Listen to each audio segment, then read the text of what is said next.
I'm Rick Falch. I'm the owner of Falch Guitars, and I make custom guitars for people and basses.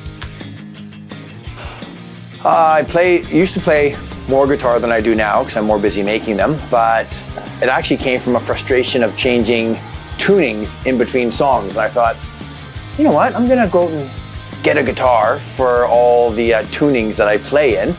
So I went to the pawn shops and looked around, and what I was finding is just junk guitars, not guitars with a story. So I thought, hey, wouldn't it be a good story if I made my own guitar? And I went and bought a plan for that guitar, and I thought, oh, maybe I'll make a guitar and a bass. Great, but then there was a sale, buy two, get one plan free. So I thought, okay, fine, I'll make it. So I ordered 3 plans, and off I went.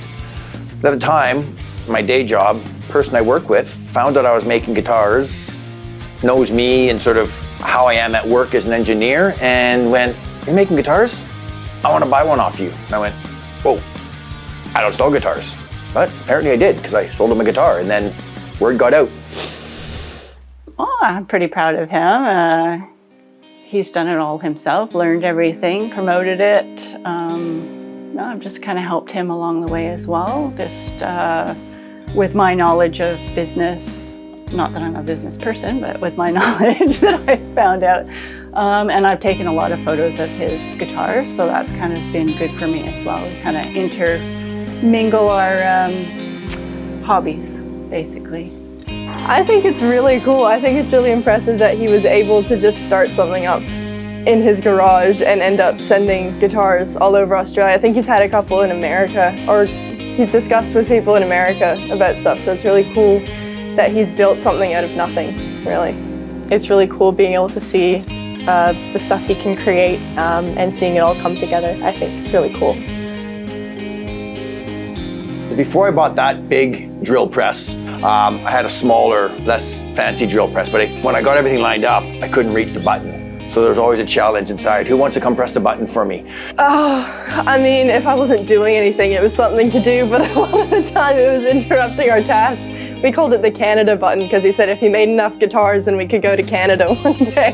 So he said, do you want to press the Canada button? And we'd all groan and be like, yeah, all right, we'll go press the Canada button, I guess. I just sort of thought about it and thought, you know, who would really want a guitar that's exactly what they want? You know, not custom in terms of you can get anything you want so long as I carry the stock. Custom in terms of anything you want, and I'll order those parts in for the guitar. And I thought, probably bands. And I just, on a whim, started texting some bands on Instagram, and yes, I'd love it. Yes, I'm interested. Whoa.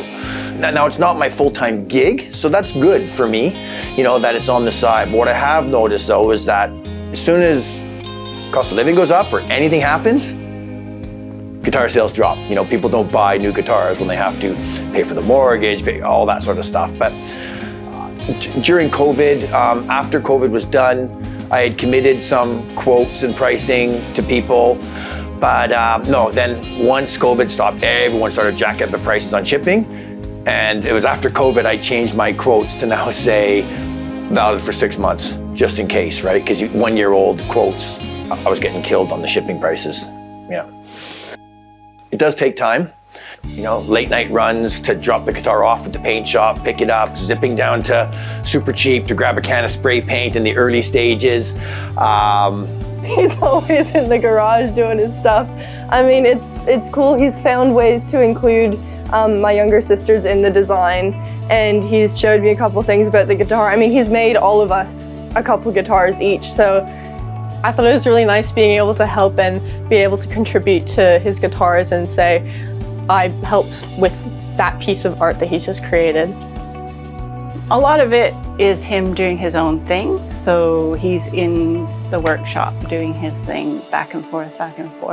But we have seen that he has been happier doing that. So I think that's been a good thing.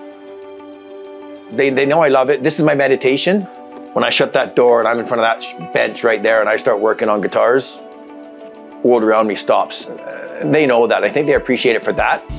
He's really happy with the guitars. That's his way of escaping and everything, so I don't wish for anything to change. I think he's really happy. I love it. You know, it doesn't get old. You know, a few people mention me on radio interviews, which is great. You know, I've got parents out there sending me videos from magazines of one of my guitars in the shoot. I didn't come from anywhere where having a guitar would have even been an option. So I've always loved music, all my life, all styles. And if I could have done anything in my life, I'd love to play on stage. Didn't come to me, I'm an engineer, that's fine. But the fact that there was one day, this year, I can't remember when it was, maybe I should have written it down. There were 7 of my guitars on stage in Adelaide at various venues that night playing live. And it was just phenomenal. I thought that's amazing, that's so cool. So far it does not get old. I love hearing and seeing my guitars on stage.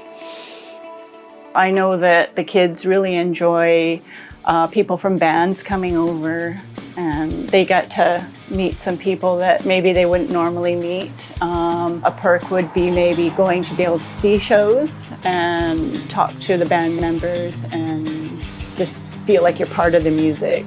Yeah. It's really, really cool being able to see, my family name out there and knowing that other people know it. And if you say that name, people will go, oh, I know who that is. And I've had an impact on the thing that's come out of that. Yeah, I do feel pretty proud of his work and all that, yeah. He is like making a difference in the world. He's giving someone the guitar that they want to play on a stage, and they're playing it and they're enjoying it. And my dad did that. And that's just so cool. It's so cool. I'm giving them the opportunity to really express themselves in their guitar, as long as the customer has it looking, feeling exactly what they want it to look like. That's all that matters. So if someone wants a standard butterscotch Telecaster with a Falch on it, that's fine, that's what they want. If they want something out there and weird and wacky, great, I'll do it and I'll paint it in the exact colors that they want, and it's gonna be their personalized guitar. That's the whole thing for me.